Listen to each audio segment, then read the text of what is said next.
Inalis na ng Korte Suprema ang TRO laban sa No Contact Apprehension Policy o NCAP. Pero paliwanag ng SC, sakop lamang nito ang naging resolusyon ng MMDA habang agad naman epektibo ang kautusan sa mga pangunahing daan tulad ng EDSA at C5. Yan ang ulat ni Rod Lagusad. Inalis na ng Supreme Court ang una nitong ipinataw na temporary restraining order sa pagpapatupad ng No Contact Apprehension Policy. Ayon kay Attorney Camille Sue Mayting, tagapagsalita ng Korte Suprema, ito'y partially lifted lang dahil sakop lang nito ang naging resolusyon ng MMDA patungkol sa polisiya at hindi kasama ang mga ordinansa ng mga LGU patungkol dito. Anya, pinabura ng SC ang urgent motion ng MMDA na inihain sa pamamagitan ng Office of the Solicitor General, kung saan hindi kasama ang patungkol sa mga ordinansa ng mga LGU.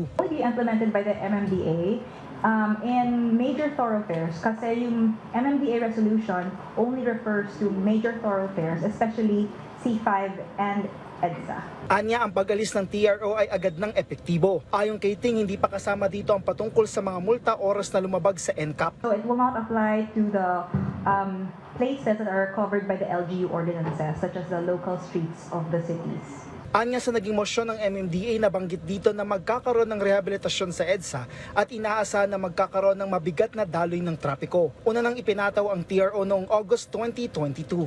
Rod Lagusad, para sa Pambansang TV sa Bagong Pilipinas.